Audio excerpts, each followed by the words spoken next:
Hello friends, आप सभी का बहुत बहुत स्वागत है देव इन स्टडी चैनल पर। और आज का टॉपिक है हमारा व्हाट एंड वाई में रेनबो। दोस्तों, आप सभी ने देखा होगा कि बारिश होने के बाद आकाश में एक 7 रंग की पट्टी दिखती है, गोलाकार, और उसमें 7 रंग होते हैं जिसको आप बोलते हैं रेनबो या फिर इंद्रधनुष। व्हाट इज़ इंद्रधनुष या फिर व्हाट इज़ रेनबो? रेनबो क्या है और ये क्यों बनता है? तो इन दोनों सवालों का अपन आज ढूंढने की कोशिश करेंगे आंसर।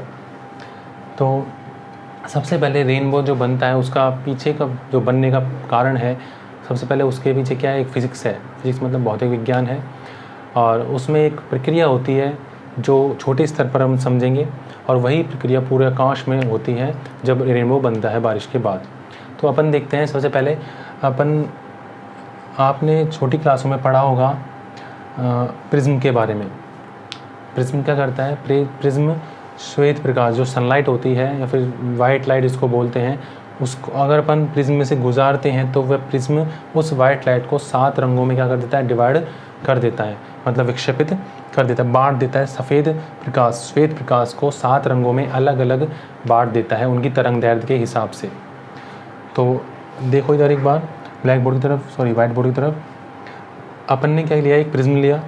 प्रिज्म के सामने एक स्लिट रखी जिसमें से क्या है, एक मतलब श्वेत प्रकाश बहुत सारा ब्रॉडली नहीं जाए, बस एक किरण जाए, मतलब किरण पुंज जाए। और जब ये किरण पुंज प्रिज्म से एक टकराती है तो यह क्या करता है, प्रिज्म उस किरण पुंज को विक्षेपित कर देता है। मतलब पहले तो बांट देता है किसमें, 7 रंगों में। उसके बाद विक्षेपित करते हुए इसके अंदर से 7 किरणें अलग अलग निकल आती हैं, 7 रंगों की।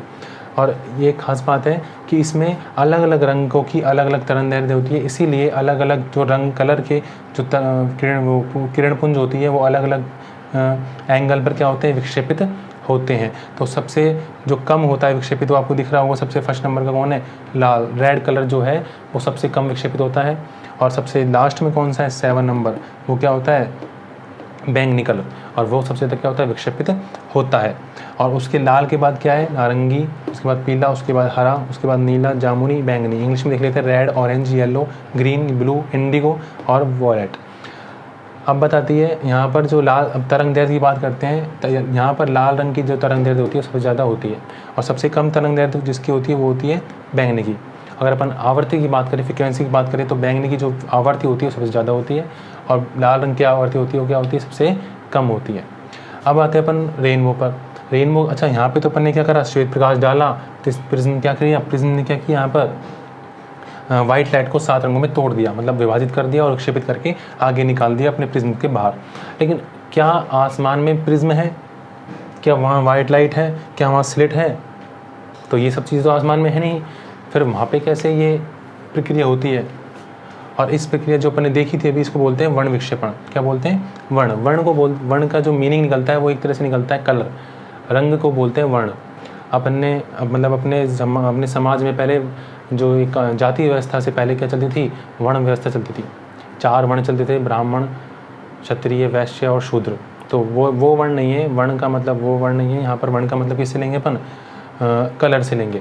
तो वर्ण विक्षेपण मतलब विक्षेपण हो जाना, मतलब बढ़ जाना, अलग अलग किसका बढ़ जाना, श्वेत प्रकाश का किस में बढ़ जाना, रंगों में बढ़ जाना, वर्ण विक्षेपण की क्रिया कहलाती है। तो ये वर्ण विक्षेपण की जो प्रक्रिया होती है वो आकाश में कैसे होती है? वहाँ पर ना तो ये सारे इक्विपमेंट है, ना तो वहाँ पर वाइट लाइट है, लेकिन अभी बताएंगे कैसे नहीं है, कैसे है कैसे नहीं है। यहाँ पर वहाँ पर ना स्लिट है, ना ये प्रिज्म है। तो कैसे प्रिज्म के बिना कैसे आसमान में, इतने बड़े आसमान में अपन क्या बना सकते हैं, एक रेनबो बन सकता है?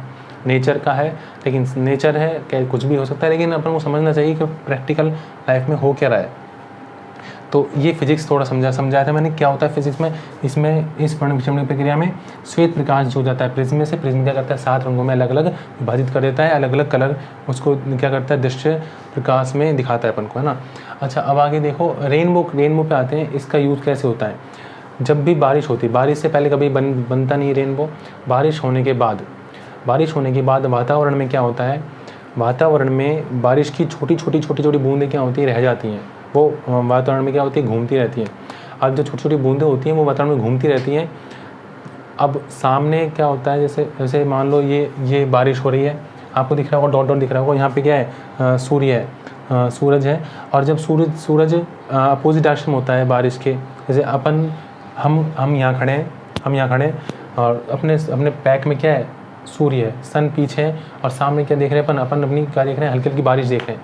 अब क्या होता है, पीछे से जो सन की रेज आ रही है वो क्या है, वाइट लाइट है। श्वेत प्रकाश बोलते हैं सूर्य के प्रकाश को, क्या बोलते हैं, वाइट लाइट बोलते हैं। जब सूर्य का प्रकाश पीछे से आता है और उन अपने सामने वातावरण में जो भी छोटी छोटी बूंदें होती हैं किसकी, बारिश की, उन पर पड़ता है, तब उस परिस्थिति में वो जो छोटी छोटी बूंदें होती है किसकी, बारिश की, वो किसका काम करती हैं, वो प्रिज्म का काम करती हैं। और जिस प्रकार प्रिज्म वाइट लाइट को 7 रंगों में अलग अलग विभाजित कर देता है, उसी प्रकार वहाँ पर जो वातावरण में ऊपर शोभ मंडल में होता है ये सब काम। शोभ मंडल में जो वाइट जो बूंदें होती हैं छोटी छोटी, वो क्या करती हैं, वाइट लाइट को जो सूरज से आई थी उसको क्या करती है, 7 रंगों में बांट देती है, जिसके कारण हमको क्या दिखता है, इंद्रधनुष दिखाई देता है। तो इतना छोटा सा फिजिक्स का एक यूज़ आ रहा है नेचर में। और जो एक तरह से अपन बोल सकते हैं कि जो सिद्धांत या फिर जो प्रिंसिपल अपन ने इस छोटी चीज़ में लगाया, वही क्या लगता है, पूरे नेचर में लगता है। तो फिजिक्स के जो रूल्स होते हैं या फिर जो प्रिंसिपल्स होते हैं, सिद्धांत होते हैं, वो इक्वली लगते हैं, चाहे वो प्रक्रम छोटा हो या बड़ा हो, या फिर कोई भी मैकेनिज्म छोटा हो या बड़ा हो। तो साइंस छोटे तौर पर भी और ब्रॉडली मतलब बड़े तौर पर भी सेम होती है, कोई चेंज नहीं आता इसमें। ठीक है, तो आप आज का वीडियो इतना ही था। अगर आपके बारे में इसके रेनबो के बारे में आपको कुछ पूछना है तो आप कमेंट बॉक्स में लिख सकते हैं। और अगर आपको वीडियो अच्छी लगी हो तो आप शेयर कीजिए, सब्सक्राइब कीजिए और लाइक कीजिए। Thank you once again.